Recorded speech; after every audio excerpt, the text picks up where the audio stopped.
Well, क्या आप जानते हैं कि आज के दिन के अकॉर्डिंग दुनिया में टोटल 2775 लोग ही ऐसे हैं जो बिलियनर्स हैं और बाकी 68.9 करोड़ लोग वो हैं जो गरीब या फिर मिडिल क्लास से हैं। अब ये डेटा हो सकता है आपको बहुत शॉकिंग लगा होगा और हो सकता है आपको ये बात अनबिलीवेबल भी लगे, बट यही डेटा ही रियलिटी है। तो मेन क्वेश्चन अब यहाँ पर यही आता है कि आखिर इतना बड़ा डिफरेंस क्यों क्यों सिर्फ गिने चुने लोग ही कामयाब बन पाते हैं। तो इस चीज का एक बहुत ही सीधा सा जवाब है, अपने मेन काम को छोड़कर जब किसी इंसान के पास उसका फ्री टाइम बचता है तो वो उस फ्री टाइम को कैसे यूज करता है। ये एक बहुत ही बड़ा डिफरेंस है एक कामयाब और एक नाकाम इंसान में। नाकाम इंसान हमेशा अपना फ्री टाइम उन चीजों में ही यूज करते हैं जो इन फ्यूचर उनके किसी काम में नहीं आती। वहीं कामयाब इंसान अपने फ्री टाइम को भी यूटिलाइज करते हैं अपने आने वाले फ्यूचर को और सिक्योर और बेहतर बनाने के लिए। पर आखिर वो लोग ऐसा करते क्या हैं? पहले इस वीडियो में मैं आपको कुछ ऐसे ही डिफरेंट कामों के बारे में बताऊंगा जो कामयाब लोग करते हैं अपने फ्री टाइम को यूटिलाइज करने के लिए, जिससे उनको आगे चलकर इसके पॉजिटिव रिजल्ट्स मिलते भी हैं। तो अगर आप भी अपने फ्री टाइम को गेम्स और सोशल मीडिया जैसी चीजों में बिता रहे हैं तो ये वीडियो आपके लिए बहुत काम की हो सकती है। इसलिए बिना किसी और चीज से डिस्ट्रैक्ट हुए वीडियो की एक एक बात को ध्यान से समझिएगा। हो सकता है आपको आपकी फ्यूचर सक्सेस का रास्ता यहीं से मिल जाए। So let's begin. Number 1, focus on health. Health के रिगार्डिंग एक बहुत ही फेमस लाइन है, हेल्थ इज वेल्थ, यानी कि सेहत ही दौलत है। यूएस और बाकी कई कंट्रीज में हेल्थ को बहुत ही ज्यादा इंपॉर्टेंट माना जाता है। इवन वो लोग तो इसको पैसों से भी ज्यादा जरूरी समझते हैं। बट इंडिया जैसी कंट्री की अगर हम बात करें तो हम जानते हैं कि पॉपुलेशन के मामले में इंडिया नंबर 2 पर आता है। अब इतनी ज्यादा पॉपुलेशन में से सिर्फ 30% ही ऐसे लोग हैं जो अपनी हेल्थ पर फोकस करते हैं और बाकी सारे इसकी कोई परवाह ही नहीं करते। फिर जब उनसे इसके पीछे का रीजन पूछा जाता है तो मेजॉरिटी ऑफ पीपल ये कहते हैं कि हम फिट तो रहना चाहते हैं पर क्या करें, हमारे पास टाइम ही नहीं बचता। बट ये एक बहुत बड़ा मिसकंसेप्शन है, क्योंकि हेल्थ पर फोकस करने का ये मतलब नहीं है कि आपको जॉन सीना जैसी बॉडी और ऋतिक रोशन जैसे एब्स बनाने हैं, बिल्कुल नहीं। अगर आप थोड़ी बहुत भी एक्सरसाइज या मेडिटेशन कर लेते हैं तो ये करना भी आपके लिए इनफ होगा। एटलीस्ट इससे आपकी बॉडी एक्टिव रहेगी और लंबे टाइम तक सेफली फंक्शन करती रहेगी। फेमस बुक एंटी फ्रेजाइल के ऑथर नसीम नेकलेस अपनी बुक में फ्रेजाइल और एंटी फ्रेजाइल का कॉन्सेप्ट एक्सप्लेन करते हैं और बताते हैं कि दुनिया में 2 तरह की चीजें होती हैं, फ्रेजाइल और एंटी फ्रेजाइल।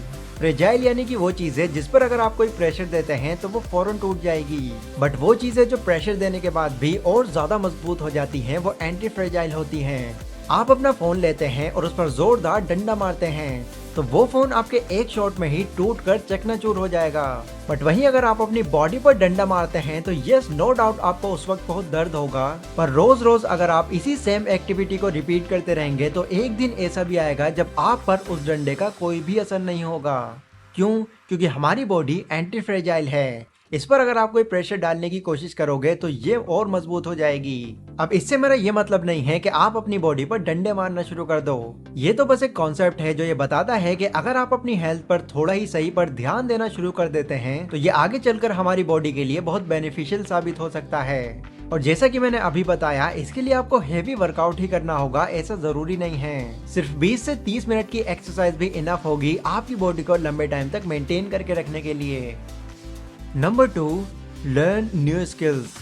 एक चीज जो स्मार्ट और एवरेज लोगों में बड़ा डिफरेंस क्रिएट करती है वो है न्यू स्किल्स को सीखना। जो स्मार्ट लोग होते हैं वो ये जानते हैं कि न्यू स्किल्स को सीखकर वो ना सिर्फ खुद को बेटर बना सकते हैं बल्कि अपनी वैल्यू को भी नेक्स्ट लेवल पर ले जा सकते हैं, क्योंकि टाइम के साथ अपनी वैल्यू को इम्प्रूव करते रहना बहुत ही ज्यादा इंपॉर्टेंट है। और न्यू स्किल्स सीखकर वो अपनी नॉलेज को ही नहीं बल्कि अपनी इनकम को भी कई गुना तक बढ़ा लेते हैं। अब वैसे तो मार्केट में बहुत सारी ऐसी स्किल्स हैं जिनकी डिमांड बहुत ज्यादा है, like programming, coding, public speaking, copy writing and so on. But सबसे इम्पोर्टेंट स्किल जो आपके अंदर कंपल्सरी होनी ही चाहिए वो है फाइनेंशियली एजुकेट होने की स्किल, क्योंकि यही स्किल आपको अपने पैसों को मैनेज करना और फ्यूचर में कामयाब होना सिखाएगी।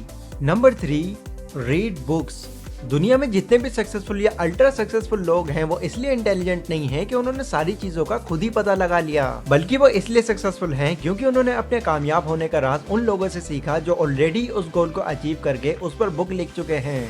एग्जाम्पल, वॉरेन बफेट को लोग इस दुनिया का सबसे अमीर इन्वेस्टर कहते हैं, पर क्या आप जानते हैं कि वो इन्वेस्टिंग से कमाए अपने सारे पैसों का क्रेडिट अपने आप को नहीं बल्कि बेंजामिन ग्राहम को देते हैं, क्योंकि जिन जिन टेक्निक्स का यूज वो पैसा इन्वेस्ट करते वक्त करते हैं वो सभी टेक्निक्स एंड प्रिंसिपल्स उन्होंने बेंजामिन ग्राहम की लिखी हुई बुक द इंटेलिजेंट इन्वेस्टर से सीखी हैं, और इस बात को वो अपने कई इंटरव्यूज में मेंशन भी कर चुके हैं। पहले देखो, ये बात हम अच्छी तरह से जानते हैं कि दुनिया में कोई भी आइडिया, बिजनेस या इन्वेंशन हो वो एक बार में ही कामयाब हो जाए इसकी पॉसिबिलिटी कम होती है, और इस चीज के भी कम चांसेस हैं कि जो आइडिया आपको अच्छा लगता है बाकी लोगों को भी वो आइडिया उतना ही अच्छा लगे। इसलिए कामयाब लोग अपनी हर एक चीज का सोल्यूशन पाने के लिए डेली बुक्स पढ़ते हैं और ये जानते हैं कि वो लोग जो ऑलरेडी उस गोल को पूरा कर चुके हैं उन्होंने क्या क्या एडवाइस दी है, फिर इन्हीं बातों को इम्प्लीमेंट करके वो उन गलतियों से बच जाते हैं जो इन फ्यूचर उनके और उनके आइडिया के बीच में आ सकती थी। तो अपनी नॉलेज को एनहेंस करने के लिए आपको बुक्स जरूर पढ़नी चाहिए, क्योंकि जब आप बुक्स पढ़ते हैं तो उस वक्त आप ऑथर की लाइफ को खुद स्टडी करते हैं, लाइक उनकी प्रॉब्लम्स, उनके आइडियाज और उनकी अचीवमेंट्स को भी। इसलिए अपने खाली समय में बुक्स रीड करने का जरूर टाइम निकालें। और अगर आपकी इंग्लिश थोड़ी सी वीक है और आप चाहकर भी अपनी फेवरेट बुक को सही से रीड नहीं कर पाते तो उस बुक का नाम आप कॉमेंट सेक्शन में मुझे बता सकते हैं, उस बुक की हिंदी समरी मैं आपको दूंगा। Number 4, start a side hustle. 9 to 5 के स्केड्यूल से बाहर अगर आप ये चाहते हैं कि आप दूसरों के अंडर हमेशा सिर्फ काम न करते रहें तो आपको अपने फ्री टाइम में एक साइड हसल शुरू कर देना चाहिए, क्योंकि आज के टाइम में एक साइड हसल स्टार्ट करना बहुत ही इजी हो गया है। स्मार्टफोन, लैपटॉप और एक अच्छे इंटरनेट कनेक्शन के साथ आप अपना साइड हसल आराम से शुरू कर सकते हैं। और एक साइड हसल के रूप में मैं सबसे ज्यादा रिकमेंड आपको यूट्यूब को ही करूंगा, क्योंकि इसने मेरी लाइफ चेंज की और मैं चाहता हूँ इससे आप अपनी भी लाइफ इंप्रूव करो। बस आपके पास एक यूनिक सा टॉपिक होना चाहिए जिस पर आप वीडियो बना सको, और एक बार अगर आपका चैनल ग्रो कर गया तो आप यहाँ से इतनी अर्निंग कर सकते हैं जिसकी कोई हद नहीं। वेल देखो, मुझे पर्सनली ऐसा लगता है कि YouTube ही एक ऐसा जरिया है जो आपको आपकी 9 to 5 की जॉब से बहुत जल्दी छुटकारा दिला सकता है, क्योंकि वीडियो प्लेटफॉर्म्स का फ्यूचर बहुत ही ज्यादा ब्राइट है और ये आगे चलकर भी ग्रो ही होगा। इसलिए फ्री रहकर टाइम वेस्ट करने की बजाय YouTube पर एज ए साइड हसल काम करना शुरू कर दो। मे भी आपका चैनल जल्दी भी ग्रो हो सकता है और हो सकता है इसमें थोड़ा टाइम भी लग जाए, बट ग्रो हो जाने के बाद आपको यहाँ से नो डाउट बेनिफिट ही होगा। तो ये थे गाइस वो 4 ऐसे काम जो आपको अपने फ्री टाइम में जरूर करने चाहिए। इससे ना सिर्फ आपका माइंडसेट बदलेगा बल्कि आपकी ओवरऑल ग्रोथ भी बहुत तेजी से होगी।